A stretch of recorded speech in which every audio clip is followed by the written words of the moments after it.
You're listening to Kayak Flyer with your host, Sean. Tonight, we're brought to you by Tennessee Trailers, OutdoorAdventureTrailers.com. Simply the best way to get your kayak to and from the water.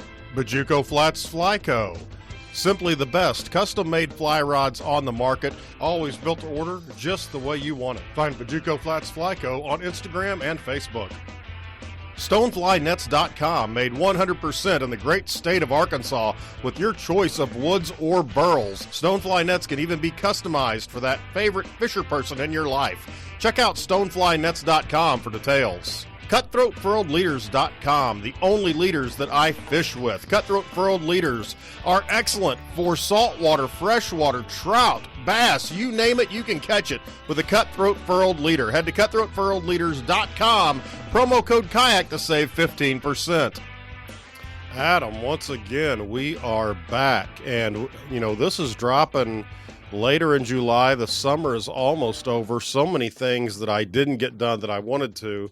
But you sound like you had a really good time recently, and you brought your friend along as a guest. Can you tell us who he is and the experience you had? Yeah, man. It's good to see you, buddy. Super pumped for our guest tonight. We've got Brian Ondraka of Kansas Angling Experience. So, Brian, welcome to the show. I'm super pumped to have you on.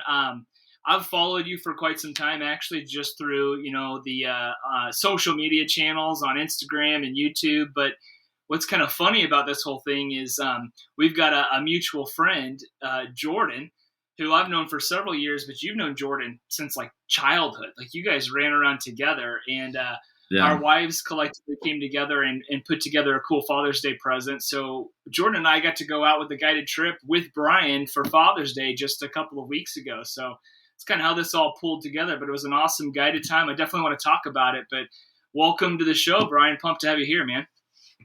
Yeah, thanks for having me. I appreciate it. It's my first podcast, so breaking the podcast cherry. Right. Well, we couldn't be more proud to do that for you. So we're excited to have you on, man. Yeah, for sure. Yes, yeah. We will deflower anyone that wants to come on the air. Yeah. Oh, man. I'm with it. Yeah. Well, we'll start right there with the guided trip that Jordan and I got to go on. So we went out, obviously, with you out on Clinton Lake. For those audience members that are from the Kansas City area, kind of know what we're talking about. But we went out and got on some walleye, and holy cow, dude! Like you obviously know what you're doing. I don't even think we had made it out to the particular area, had the rods out, and we were on walleye within like 10 seconds. It's pretty fascinating how dialed in you have that lake and that particular species for sure. Yeah, it's been a special summer, and that was a special. You guys could not have come out at a better time. They're not quite as dumb as they were this week than they were 3 weeks ago when we were out. But yeah, it's been a special summer for that year class of fish. Probably the best that I can remember since 2014, maybe 2015, dating back to like 2013, that year class of fish that we have. So, but yeah, no, it was calm, sunny. There wasn't even that much wind from what I can remember. I guide every day and twice a day sometimes, so everything's kind of blurry most times. But yeah, no, it was just like, that was that stretch of 3 to 5 weeks where with, 2 or 3 customers out, if it was their choice to keep a limit of walleyes, we could be done in 2 hours, which on that particular lake, it's 5. And that's how it was for our trip. It was like, oh, it's 6:30, 7 o'clock, and we've got 8 or 9 walleyes in the box. What do you guys want to do? Yeah, no, for sure. Yeah, it was awesome. I guess I didn't fully know what to expect. Like I said, I follow you on social media, and you're constantly pumping out stuff. Your clients are always on fish. Like there's just no ifs, ands, or buts about it. Like you know exactly what you're doing. So I knew we'd get into them, but man, we got into them quick. But it was a blast, and not only was it a walleye, I think we got 4 maybe different species to the boat that night. We were kind of into everything. Not to mention that monster drum that I just started cracking up when we pulled it up to the boat. It was kind of nuts. Yeah, I actually caught one bigger today than that one, if you can believe it. I caught like a 33-inch drum this morning. So that one that you caught, that was your fish, wasn't it? Yeah, that was mine. Yeah, yours was probably like high 20s, maybe 30. But the one that I had today was 30. I was thinking about you when I caught it too, because I was like, wow, I haven't seen one this big since that picture, that infamous Right. picture. Right. Um, That's too good. but yeah, no, I mean, I don't know, I don't know, I think that's kind of where the success is derived from over the last 6 years, because my 6 year anniversary of Kansas Angling Experience is actually tomorrow. So it's kind of a nice little Yeah. uh, treat to be able to like say that on the podcast. But it's always been through Facebook. Like I launched the brand or the business through Facebook, and I've always kind of had that marketing background, not even educational marketing background, just like the knack for what looks good and what people want to see. And then fishing got really popular on YouTube, and I already had a video background through skateboarding, like filming and editing for like almost 16 years. And then fishing got real popular, like in the GoPro scene. And I had filmed and edited a buddy's wedding, and he was like, "Hey, instead of like money, can I just give you this brand new GoPro?" And I was like barely even 21 at the time, and I was like, "Oh yeah, totally." So I just like had a GoPro, and then started getting back heavier into fishing, like transitioning from skateboarding all the time because I grew up fishing. I'm from Wisconsin originally. We moved down here in 2000, and then like through the high school years, because like stopped fishing, was trying to figure out just teenager life and figuring out stuff like that. Got away from fishing for a bit, heavier into skateboarding and that stuff. And then I think when it was like early 20s where it just, you had to pay the bills, and like skateboarding, getting free skateboards and shoes and wheels for putting so much effort into filming and editing videos for the skate shops and stuff was just like, yeah, I mean, it's not really working for me. I got bills to pay, which, I mean, it kind of took the fun out of it, and that like took me away from skateboarding, but then threw me into fishing again, just kind of like relit the fire, and then bought my first boat, and then just became progressively more obsessed, because there's that real fine line between like passion and obsession. And I still ride that line every day. But I feel like it works to my advantage. But no, I mean, it's all like the whole brand and just guiding in general. And I guess being younger too, because I think a lot of I can't even say a lot of, because I can count the number of fishing guides, and I use quotations with that because there's nobody that's full-time besides me. And this will be my third full year guiding. That's like my full-time job. 6th full year with the business, because I was working in IT before this. And I would just guide weekends, and then I would guide weeknights in the summer. So I would just leave the office and then come home, because I live like 8 minutes from the lake, grab the boat, and then meet customers at the ramp at like 5, and then fish till sunset. And then made the jump full time 3 years ago. But yeah, no, I mean, guides in the state are either they don't do it anymore, they're retired, they do it like on the side, they only take out like regular people just for like 5 months out of the year. But Kansas Angling Experience is 365, and there's always a bite to be had. Crappies in the wintertime, and then game fish, March through November, wipers, white bass, walleye, largemouth, smallmouth. So, but yeah, I mean, the social media aspect has always played to my advantage of I mean, that's just the way that things go. You guys know, as having a podcast, like constant content, no matter what it is. Like, I mean, I wouldn't normally post a picture of a drum, but people love seeing a 33-inch drum with a funny face, and it's a big fish. And for a lot of people that don't know much about fishing, they don't know that a drum are undesirable. It's just a big fish. Right. So, Right. but yeah, I mean, that's just the way that things are going, especially in the fishing industry. I mean, I have a YouTube channel. We just hit 15,000 subscribers a couple days ago. And that's just something I do for fun. Like I maybe put out one video a month because I guide full time. So it's like on my very few days off that I have stuff to get done, and there's not a lot of fishing to get done, especially this time of year. In the spring and the fall, it's a little easier to go out on my days off and just scout around. But when you're doing 2-a-days in the summer, it really wears on you. So yeah. But yeah, between the video stuff, the YouTube channel, Facebook and Instagram, I feel like that's all kind of just continually growing growing the brand every year more and more. Like, 1,000 more people following the Facebook page every year. It's like 1,000 every year, almost up to 6,000, and we're in our 6th year. So it's like the trend because pretty much remained consistent. It's never really plateaued. So that's pretty wild, yeah. And so everything for it is wild. they find you. Everything's under Kansas Angling Experience, whether that's Facebook, Yeah. Instagram, YouTube. It's all under the same handle, right? Yep. Yeah. Cool. Yeah, I want to get into that a little bit. So when I started, I got into your YouTube channel. I think you were just about to hit 10,000 followers, which wasn't that long ago. I mean, really, in the grand scheme of things. No, seriously, it hasn't been. Yeah. Yeah, for you to hit 15 here pretty quick. So live scope is something that I know that you do quite a bit, depending upon the season and the species. We had Sean, wasn't it Drew Gregory that was on talking about live scope, and we're talking about tournament fishing and whatnot, and we were talking like techniques, and some people say, hey, live scope is quote unquote cheating, and other people would say it's all about how you use it, knowing the water and whatnot. So you do a lot of, or you have done a lot of live scope videos, right, on YouTube? Yeah, and that's actually, I think, where the momentum started for the channel. And it kind of sucks too, because once you figure out the YouTube algorithm and what your specific algorithm kind of coincides with, like you figure out why your channel is growing and where it's growing from a video standpoint. Like it was all crappie and live scope. And I'm a big time fair weather crappie fisherman. I mean, I can think of nothing worse to do in July than go crappie fishing. So it's like late November through, late February, maybe early March, because there's no game fish. I mean, the water is 35, 40 degrees.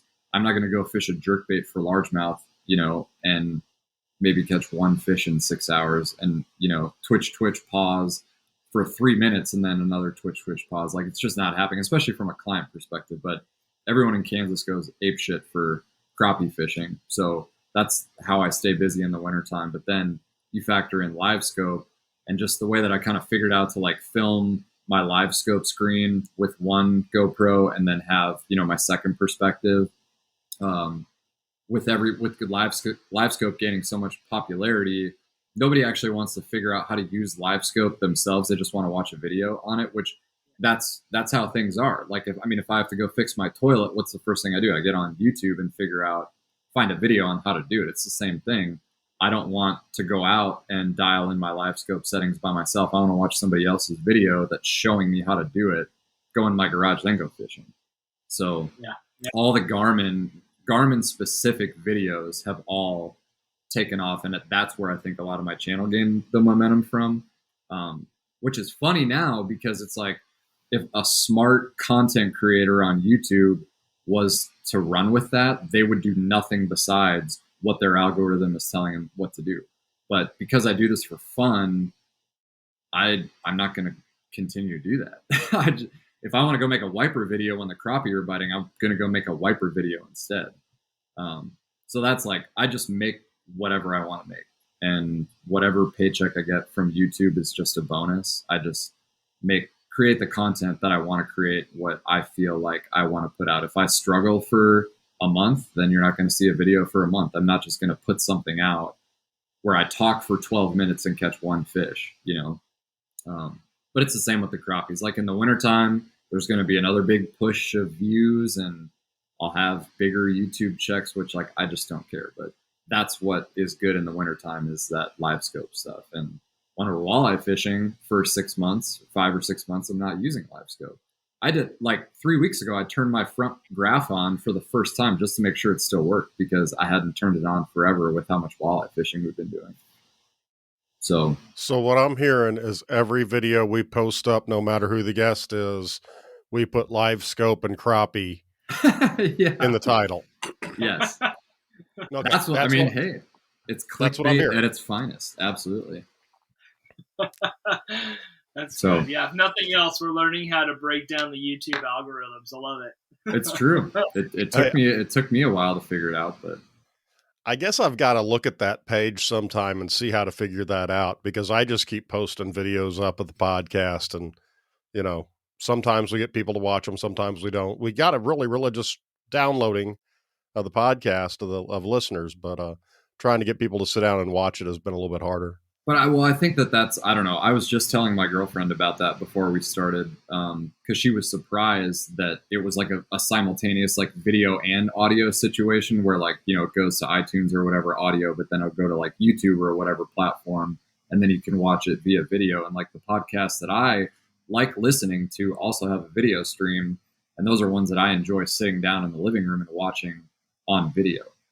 Yeah. Like super done up and professionally done production quality wise and stuff. But I just don't think the algorithm works the same. You haven't watched a lot of our videos, have you? No, I mean, it's pretty crusty, but I would.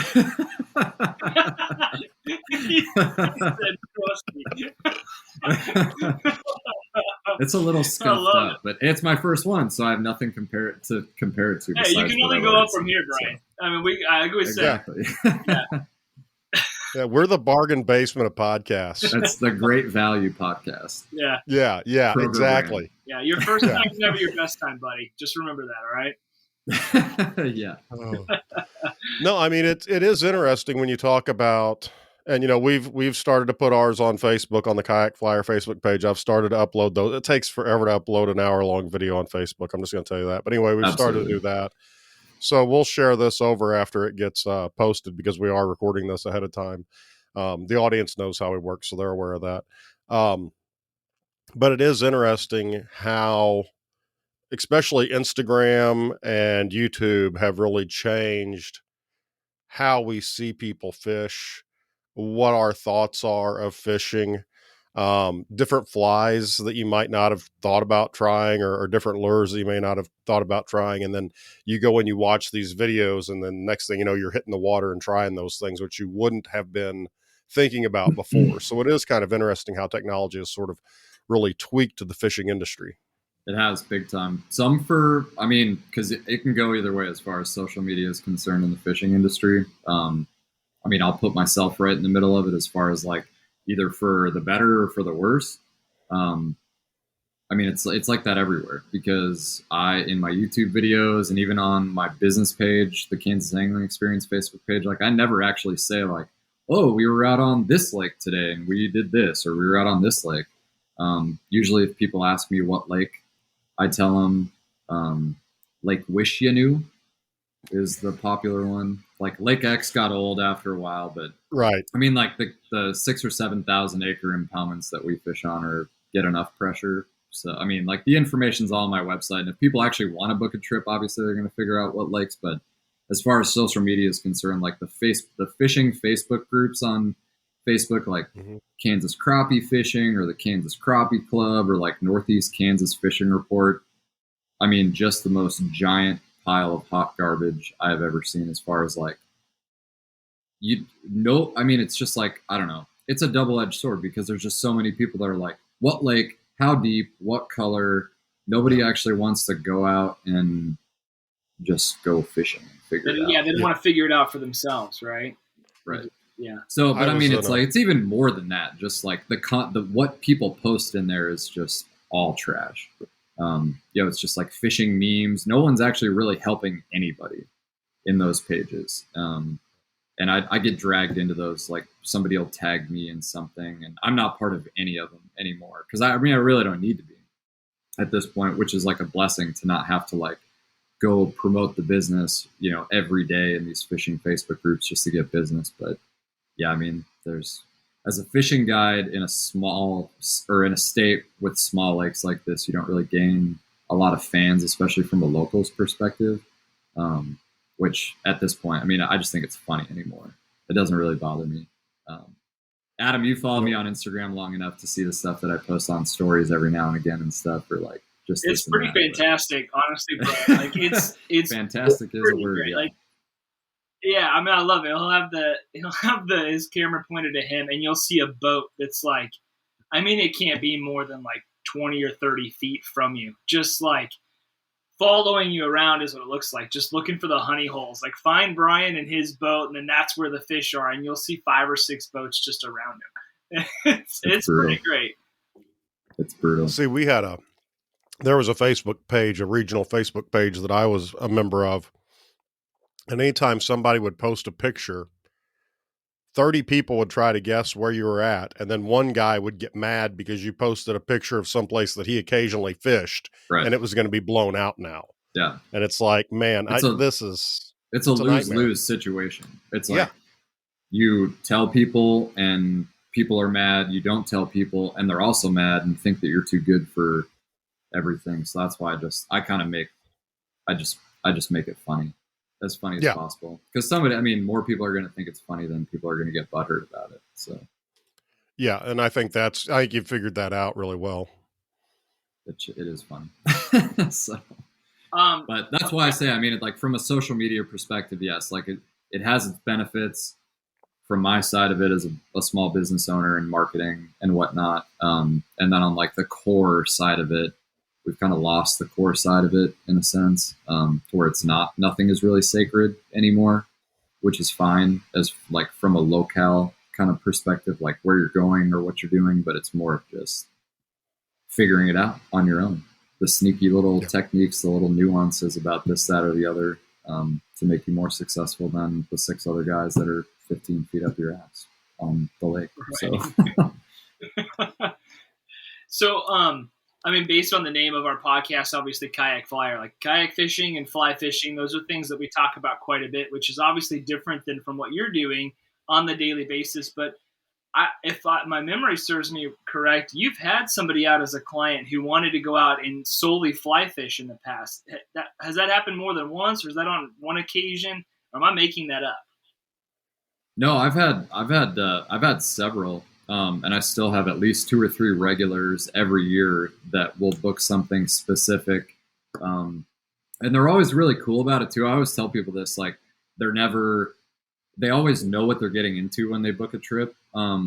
Because I tell them just right away, I will put you wherever the fish are and ask me whatever, as far as what depths you think that we'll be fishing. And I just tell them straight up, I'll put you where the fish are. The rest is up to you.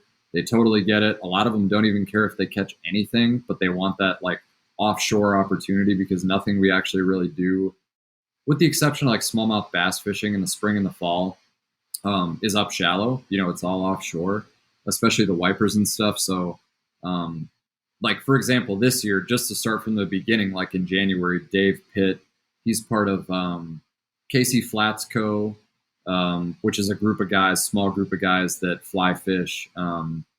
Fly Tire World, I think, is his. I'm plugging these so you guys can go follow him too. Dave's a really awesome guy with Casey Flats Co. But he hit me up in January. He's like, I kind of want to try and fly fish for crappie. So just from a foundation of information, January, we're crappie fishing over deep brush piles when the water's 32 to 36 degrees. And I just knew right off the bat, I'm like, okay, so we have live scope and he's using little tiny flies. It's entirely possible. And we just so happened to have a day where it was slick calm, it was chilly, but it was enough for him. He had a rod with a strike indicator, a bobber. We'll call it a bobber. It's not a strike indicator. I give him shit about that. It's so funny. Yeah, it's a bobber, guys.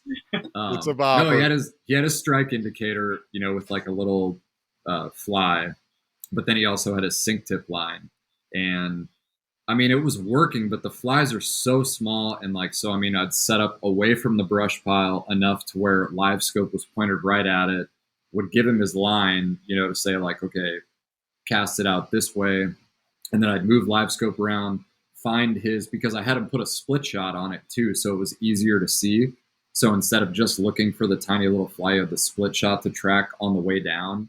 And it took a bit, but it was too light. It took way too long for that to pendulum down past the brush. But once we got the weight situation figured out, I even had him on the strike indicator rod. I did have him put an 1/8 ounce jig with a plastic on. The fly was getting it done. It was just too light. He didn't have anything heavy enough. But then on a sink tip one with a fly, well, I still have the clouser that he gave me. It was game over. Once we had that dialed, that thing would pendulum down just past the tree every time. You would just watch a crappie come out and just crush it. So It ended up being super fun. But him and I have done wiper fishing together out deep, like 25 feet. So he's got his heavier rod. He's got his heavy sink tip, kind of like lead core line. Yep. Is it called sink tip line, or is that just the tip or whatever? You can buy a line that is a sinking tip line. So you usually have a weight forward line, which allows you to cast it easier. Or you can save some money and buy a sinking leader.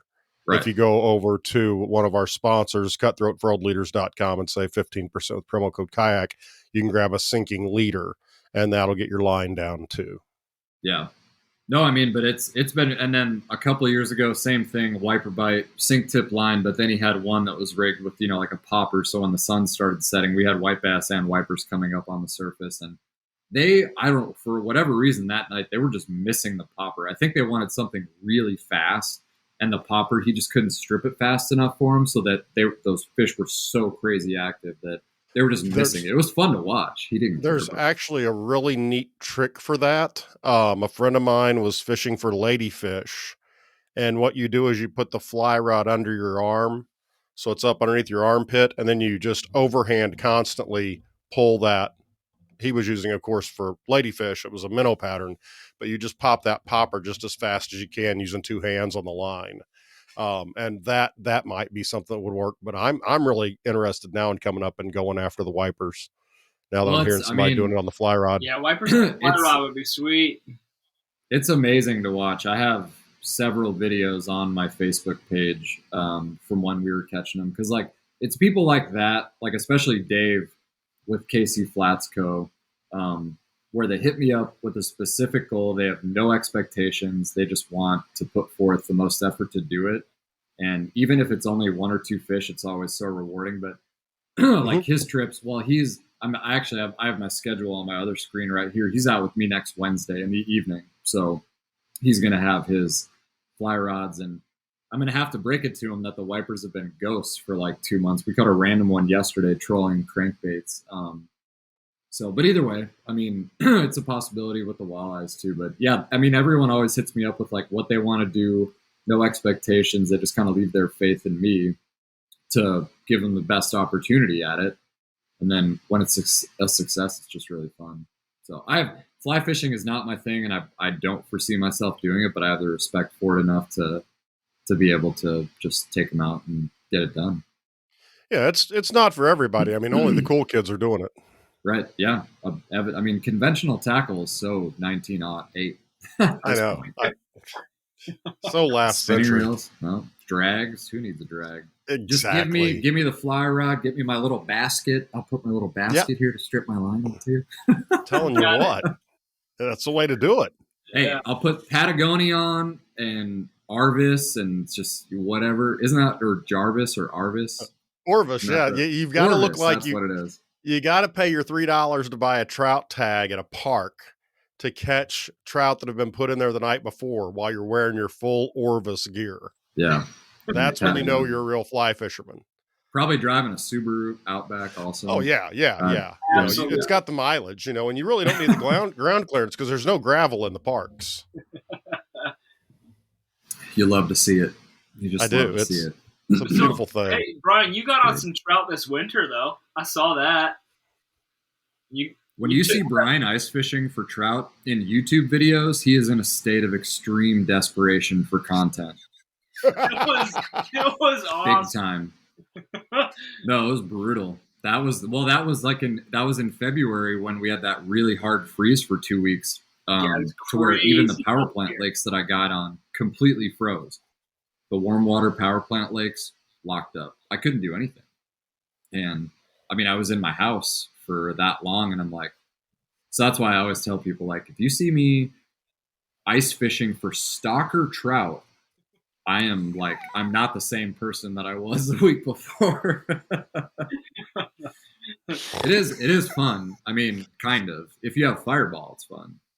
Or something to ease the pain. But when you're doodle socking like a little power bait trout marshmallow on a baby dick jig, it's not working for me. I can't do it. Yeah, you found success, and with the hand auger too. Yeah. You went out there. You did the whole thing. Brutal. Yeah, you drilled the hole and bit the bullet with the trout bait. And You pulled out a couple, didn't you? Yeah, but those videos did nothing for me. I was just putting something out to put something out, which I hate doing. That's where when I'm putting videos out just because I feel like I have to put videos out, that's when it's not fun. So it's sort of like when we have Ben Tutt on as a guest. It's just filler, right? It's just filler. It's just filler. That's brutal. It does, yeah. Ben was just on too. I bet he was, yeah. Poor Ben. Yeah. I will be getting a phone call the minute he listens to this. Yeah. Brian, you don't know, Ben runs a Facebook page. It's massive now at this point, but it's Stupid Simple Fly Tying, and it's just exactly that for people that are looking to get into fly tying and fly fishing. But it blew up a couple years ago. I mean, they've got like 40,000 plus members on Facebook, and you talk about cool. Oh, they're not even adding. They've got a waiting list to get on now because they don't want it to get too big. too late. It's insane. Yeah. Where is he from? He is from Illinois. Oh, right on. So, and I didn't know there was a lot of fly fishermen in Illinois, but evidently there are. So I believe it. All those little tributaries out of Lake Michigan, that's big time, like steelhead country, and you can get the kings when they run up there too. But steelhead, for the most part, are huge, especially where I'm from in Wisconsin.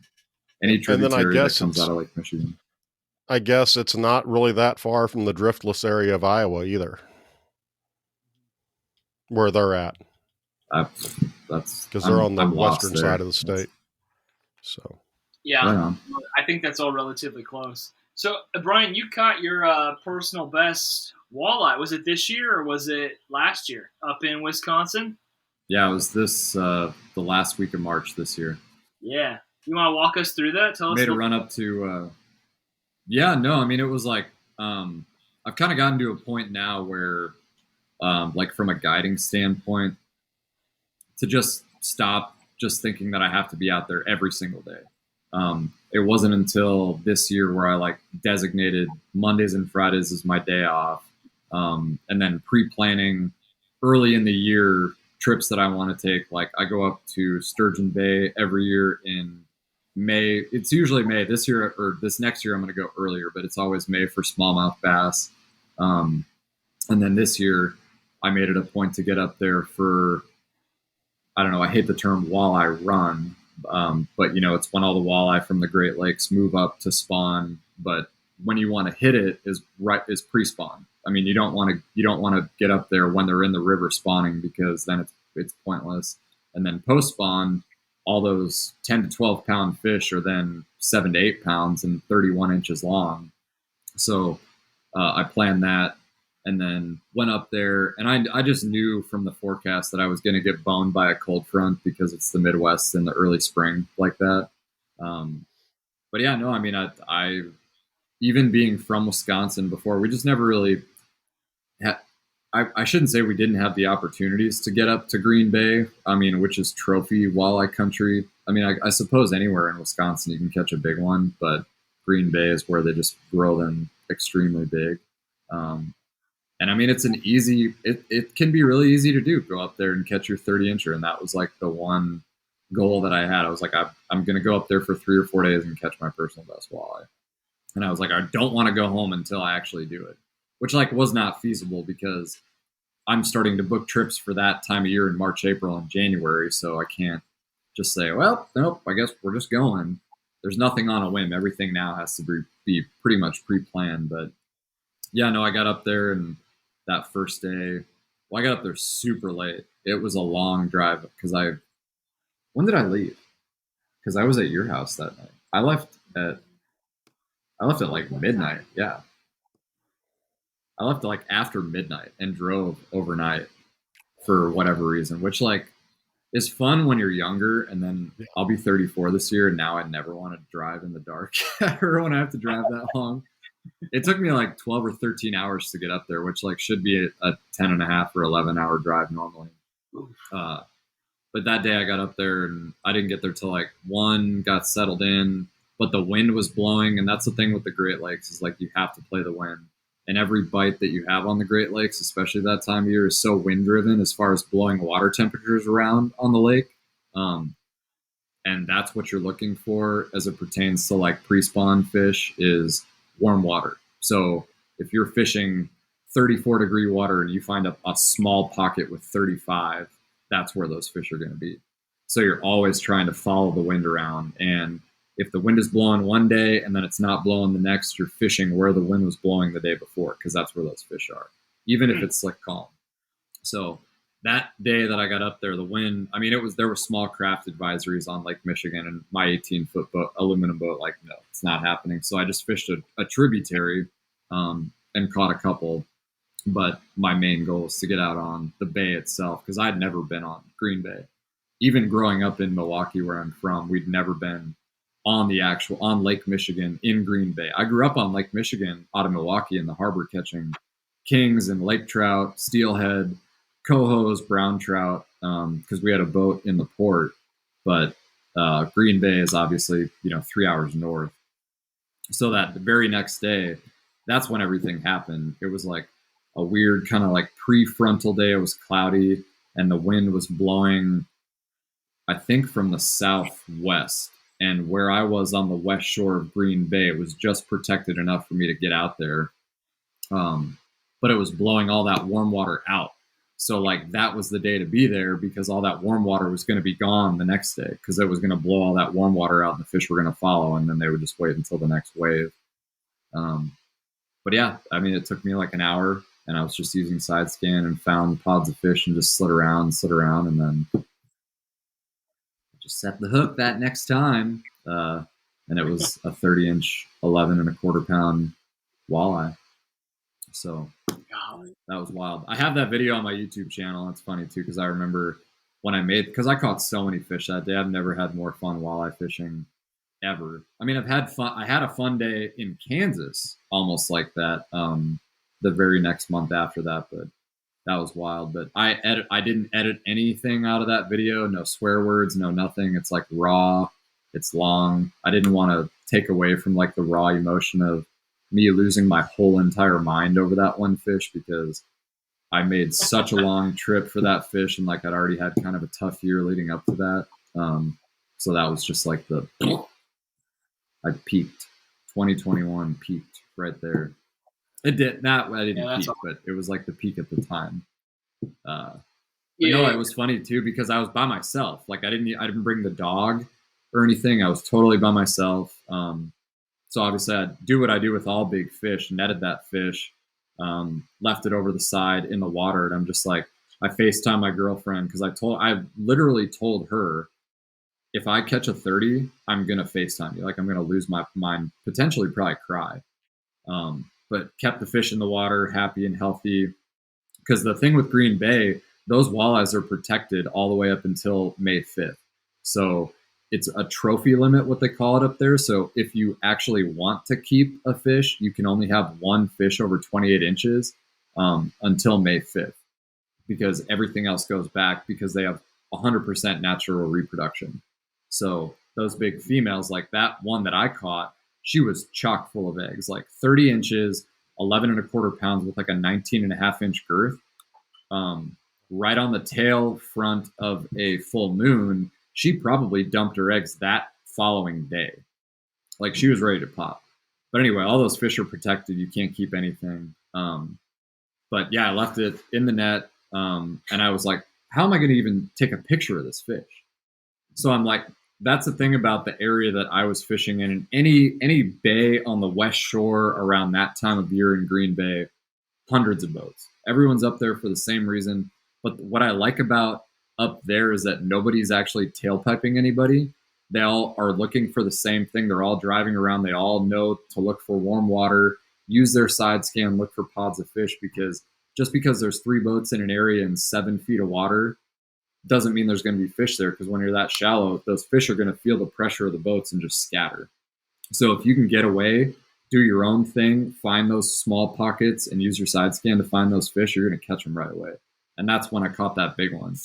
In the video, you can see me like using my trolling motor to like maneuver away from boats. And then I marked a pot of fish on side scan, hit spot lock, made 1 cast. And then it was like my 3rd pull that I caught that fish. But yeah, there was another boat right, 60 or 70 yards away.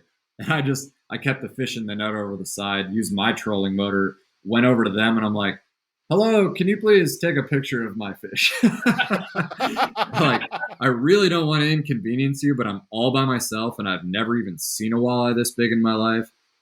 There were some super cool guys from Minnesota, and I still talk to them to this day on Facebook, that took the picture for me and everything. And then let her go, happy and healthy to spawn. Had measurements, and I should have the replica for that fish back by September, October, maybe November, I don't know. But That's awesome. But yeah, cool. then at the day after that, I mean, I fished for a little longer after that, but when you catch something that big for some, like when you set a goal for yourself and then you achieve it, and like the adrenaline, like it's like a weird euphoric type feeling. I had no mojo left to fish. It was so hard for me to pick up a rod and start fishing after that. Like I sat down, like I laid in the bottom of my boat and was just like, had to breathe. And I was like, I'm just going to go back to the Airbnb. Yeah. The wind had come up. Like I already had a video. I would have had to split the video up into 2 parts. But then the following day after that, giant cold front went from like 45 degrees to like 9 degrees the next day. And then that made my bite a lot tougher. I still caught fish, but we were just having to use different techniques, and the bites were very few and far between. So that my first full day, of course, just blew my load immediately on the first day, and then grinded the next 2 days. But I got what I came for. Like I wasn't bummed about the cold front, because that's just, you just deal with what you're given and take what the lake gives you. Anything after that? You know, that's something interesting that Adam and I have talked about, and some of my friends have talked about. You know, you make a plan and you get your Airbnb, get all your travel stuff, and then, you know, you don't know. You're going to go down to a place where it never rains in the summertime, and you're going to be stuck in 5 days of rain. Yep. You know, a hurricane may blow through. You know, we were a long way away from a hurricane, but the surf, the tide still was really messed up in Louisiana on us. And you roll the dice when you choose those dates in advance, but you have to. So when you get older, when you're not a teenager anymore, when you're not just working a job that you can, you know, call in or no show and go grab another one that pays the exact same. And it's a lot tougher for guys to do that. And I think it's a lot more rewarding too, whenever you know those are the things you're going to have to face, and you get out there and you achieve what you needed to, and then the pressure's off, and as the weather changes, you're a little bit more relaxed. Right. Yeah. No, it was wild. I don't know. That's like, the older I get and the busier I get, the more I really appreciate those trips. And like, even I took my dad back up there for my annual smallmouth trip in May, and the ice, that's the thing about the Great Lakes, is like when you're trying to time those springtime trips, it's all based around ice out, because obviously Green Bay, or, you know, Lake Michigan, Green Bay has ice on it for 4 to 5 months, depending on how warm or cold it is. And the ice went out super early this year. So I know for a fact I timed that trip perfectly, and I was more lucky than good in that situation, because all the fish that I saw caught the next week after I got back from Wisconsin were all post-spawn fish. So they're like that, you know, so that one that I caught, if I was a week later, I would have never seen the weight that I did on that particular fish. And that's like, guys don't go to make those destination trips to Green Bay to catch a 32-inch long 8-pound walleye.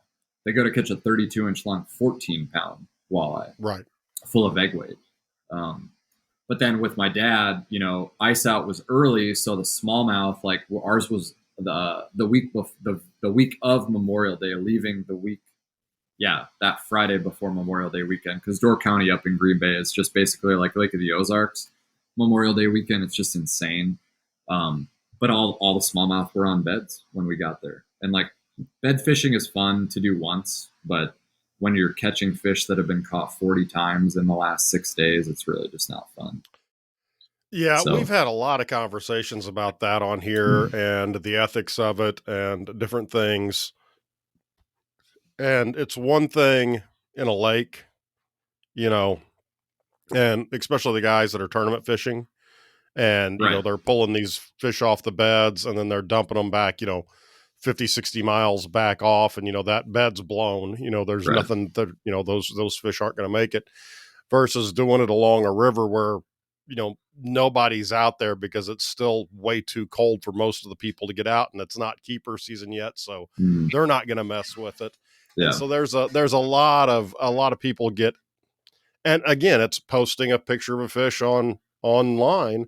You'll get people that will just trash you for bed fishing, and you'll get some that understand that you're in a river and you're taking them literally 8 feet at most from the bed, and you watch them swim back to the bed. Yep. So it's a difficult thing, and it's a lot of people have issues with it. But if you've never caught fish like that and had that experience of catching that many fish that fast, I mean, I've had 100+ days on a river, going 8 miles or so on a river, 100+ fish, just incredible. Every cast you're getting fish, but that's not the way it's going to be every day. And that's not something you should ever expect, but it is something fun to do once, Right. And that's what I did last year. Like, I mean, when I took my dad, I blew 3 or 4 days of prime content for the YouTube channel because I didn't want 4 videos of bed fishing. It was repetitive. I just was hanging out with my dad at that point. It was just like, I don't even care. That's like, I have to like psych myself out of like thinking that I have to make videos when I go fishing for fun, especially on those trips. But yeah, as it pertains to that, I mean, but like I said, next year I'll plan earlier, and maybe next year it might be too early because the ice went out later than it did this last year. You just never know. But that's, I mean, but then if you time it right, or even if you don't and it's too early, that one big bite is probably going to be a 7-pound smallmouth, in like late April, which I have. The last year I did it on my last day.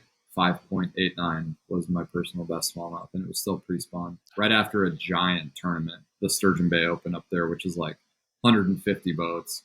This year, what do you think happened? The winning bag was caught all on beds, 5 fish, all from beds, because that's the hand that you're dealt.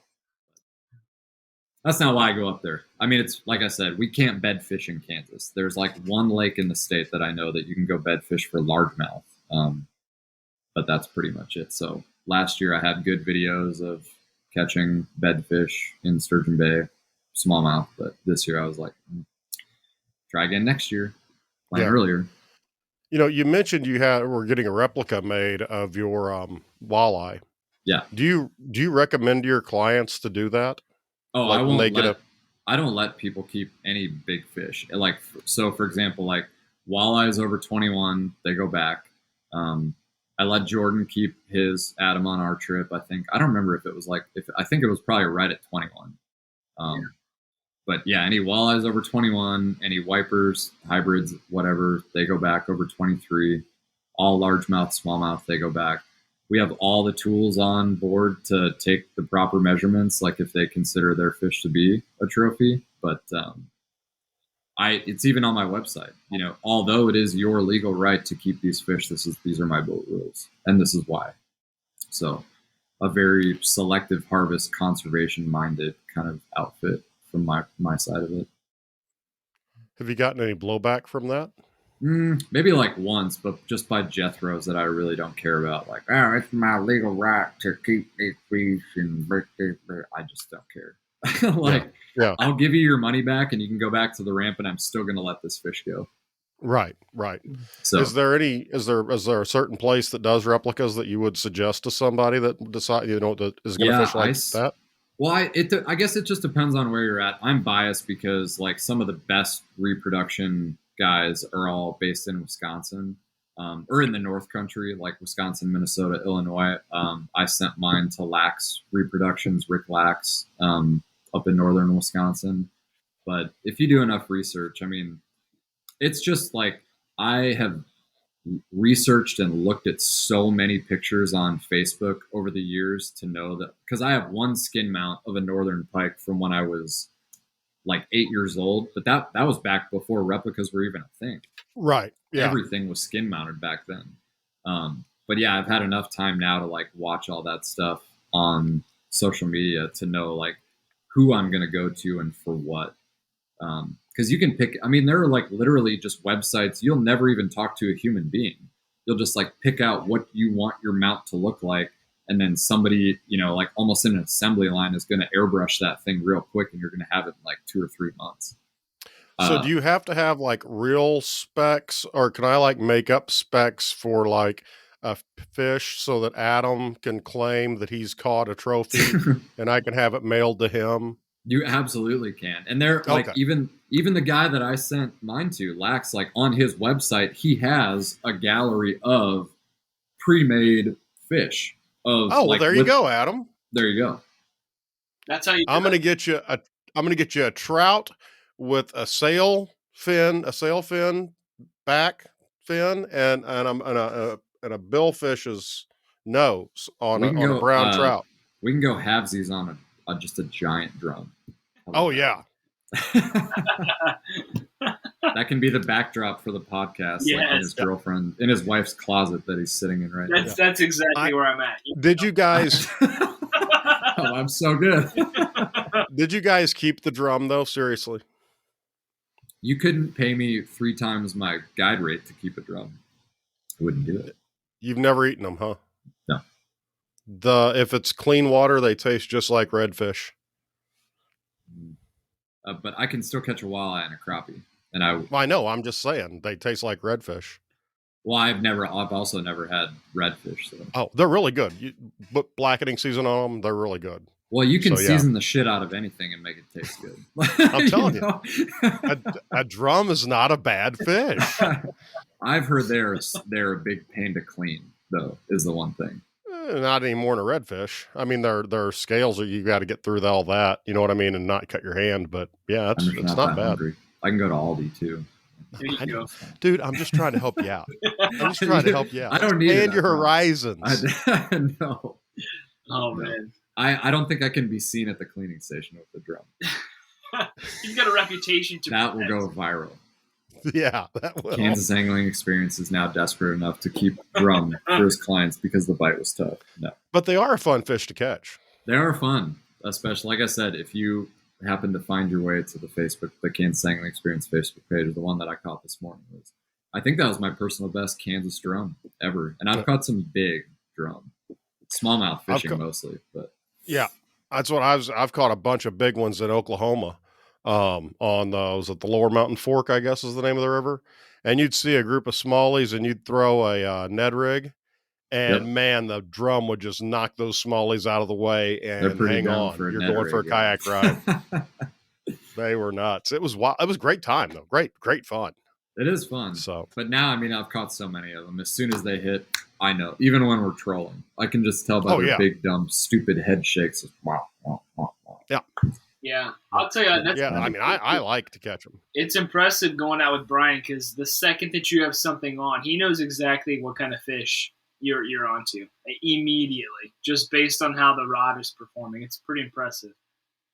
I want to know, Brian, real quick. I know we're creeping up on an hour here. This has been awesome, but you're pretty partial to your obviously your equipment and to your rig, but you're an Alumacraft guy. Like we talk kayaks on here every now and again and whatnot, but your boat, like you're very particular on the style and type of boat that you like to use.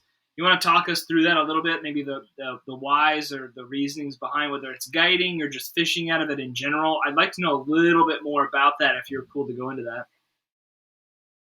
Well, my biggest thing, I guess, is just fishability. And that, I think for any fishing guide, that is obviously like the biggest thing as far as choosing a boat. Because like with me, obviously, like we have the kids out on the boat and friends and stuff, so it's nice to have some room too. But in the end, like for what I do, it's all about fishability. So like mine, it's not even really that big. I mean, comparatively to the new boats that are out, like the new Alumacrafts, like mine's a 2003.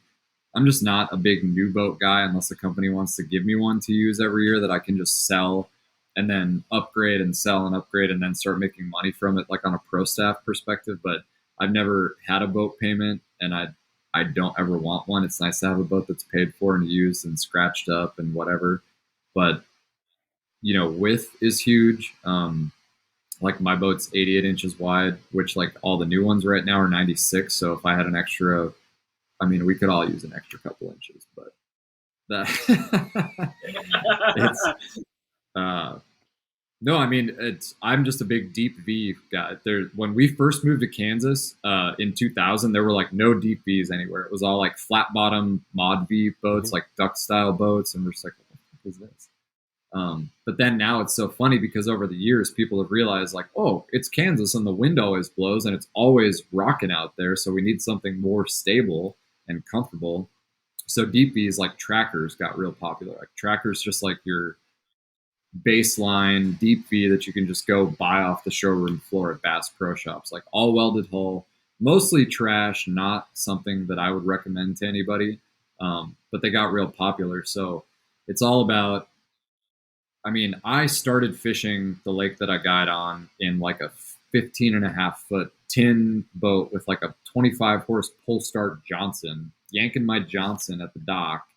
No electronics, trolling the flats back and forth with crankbaits, just like catching some of the biggest walleyes I've ever seen from Kansas. Like no map, no nothing.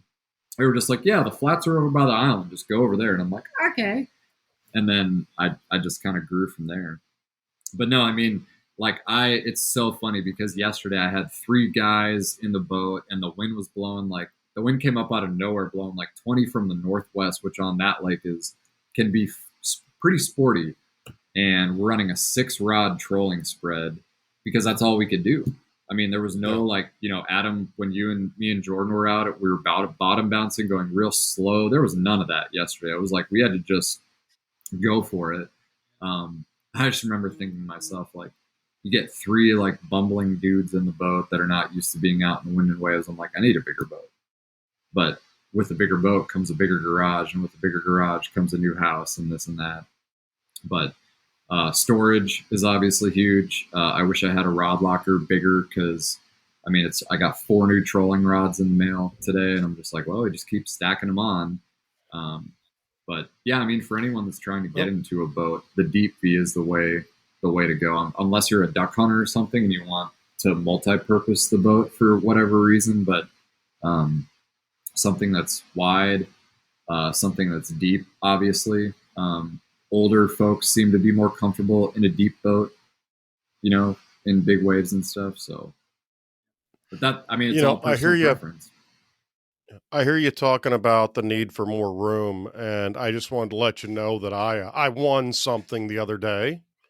Of course, the only store that I go to in my town, Liquor Warehouse. What? Oh, I was going to say Walmart. No, Liquor Warehouse had a giveaway, and I won, oddly enough, a cooler shaped like a kayak to attach behind my kayak. Wow. So now I am officially hillbilly because I have a trailer attached to my kayak to pull my beer. It's about time. Perfect. You need to get you a trailer for your boat to haul your extra rods. And then you can clean drum at the cleaning station. That's perfect. That sounds great. I'm telling you. That's what you need, man. That is interesting. Congratulations on your win, though. That's quite the win. I'm excited. I never won anything in my life. That'll be put to good use. I'm pretty excited. Yeah. Huh? That'll be put to good use. Well, I mean, yeah, I mean, I think they took pity on me and said that I won because they were like, who in the hell else is going to take a cooler shaped like a kayak out on the river and trailer it around? That's so, great. Yeah. Did you get a complimentary like 6-pack of Busch Light or something? No, but I do get the employee discount every time I go. Perfect. Is that because you work 40%? No, it's because they don't give an employee discount. Oh, there it is. Do you get it? Da, Yeah. da, da. Do you get it? I don't get it. They don't give an employee discount, so I get the same discount they do. Perfect. I'm drinking a beautiful Dale's Pale Ale tonight. But yeah, Adam, to your point, honestly, it's all about fishability. Like if you don't do a lot of fishing, buy something that you can mostly ski out of and just get out on the water and fish out of. But from a fishing perspective, it's just about whatever you can afford, whatever gets you on the water. That's what my dad always told me growing up. So I never felt embarrassed in the boats that I've been in before the nice one that I have now. because I still catch more fish than anyone else does in a lifetime. It sounds a lot like kayaking. If you can afford a pedal drive kayak, they're wonderful. If you can't, you can get along just fine without one. Yeah. It would put in a lot more work. But.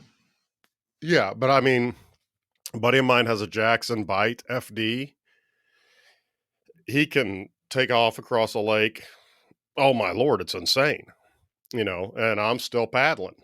You could put a bow mount trolling motor on those kayaks now too. Why go Missouri, like 6 miles an hour? Like in Missouri, you then have to register the thing as a boat because it's got a motor on it. Yeah, that's true. Which is because you have to register your motors anyway. You have to register the engine itself, the big engine, and the trolling motor and stuff. Yeah, and then you have to register because you don't register a kayak. You have to register, even if it's a John boat that you're paddling around. I think it has to be registered. Mm-hmm. But you don't have to register a kayak. But if you put an electric motor on a kayak, then you've got to register it. The government's going to get your money no matter what. I guess that's what I've just come down. I am a testament to that for sure. And and I bet that's got to be rough for you. I mean, you've got probably 8 or 9 safety deposit boxes from when people pay you cash. Well, my dad worked for the IRS before he retired, so he's my lifeline when it comes to stuff like that. There you go. That's perfect. Yeah, it all figured. It's not how much money you make, kids. It's how much money you hide from the government. That's right. It's perfect. True. Man, Brian, this has been awesome, dude. Find me here. Yeah, for sure. This has been a great time. I appreciate you hopping on. I think I've asked everything I needed to. I just had a great time going out on the water with you and Jordan. Like I said, you put us on the walleye like immediately. So anybody that's in the Kansas City area that's looking for a guide, Brian's your man because he knows exactly what he's doing. So Sean, I'll throw it over to you, buddy. Any last closing comments? Anything you want? I just want to have Brian give us, again, all of his information so that any listeners that want to go can contact him. And go ahead and your friends at Kansas City Flats Co. Yeah, KC Flats Co. KC Flats Co. Yeah. If you can plug the fly fishing deal in the fly fishing. If you can plug yourself and those guys just as a wrap up so that people know that they need to grab a pen and pencil and write it down, that'd be super if you could do that. Yeah, no, you guys, everybody can find me. I mean, Kansas, like Adam said, Kansas Angling Experience is branded for the Facebook page, Instagram, and YouTube, kansasanglingexperience.com. It's got all the information to book a trip, including my availability calendar. We're really gearing up for hopefully a great fall wiper bite all the way through the end of November, September and October after Labor Day. Hopefully should have a good smallmouth bite too. Booked out until August right now. No weekends left, just weekdays and stuff. So I do typically stay booked out at least a month and a half, especially this time of year. But yeah, no, the YouTube channel, I try and, like I said, post videos whenever I have the time on my days off if I'm on something that I feel is going to be good content. So those are always a fun watch. But the usual social media outlets are always pumped full of content as well every day from somebody who's on the water once or twice a day, 7 days a week. So. And if you'd like to book a trip for either Adam or I or the two of us, feel free to get a hold of Brian. He'll let us know when our trip is booked. We will both take off work to go. So any of you listeners that are feeling generous, Adam and I are here to tell you our experience if you decide to book us a trip. Guys, speaking of a trip, this has been a trip. I appreciate it. Yep. Thanks for letting me be long-winded. I wasn't lying when I told you that I could. Oh, no. And hey, feel free to come back anytime you want to. We don't tell all the guests that. We'll tell you that because you've been a great guest. Feel free to come back whenever you want to. Just reach out to us. If you guys are listening at home and you want to reach out to us because you've got somebody that you want to come on the podcast, go to email us. We are kayakflyerpodcast@gmail.com and let us know who you'd like to see on the show or hit us up on Instagram or on Facebook. Thanks everybody for listening. Later. Thanks guys. Appreciate it.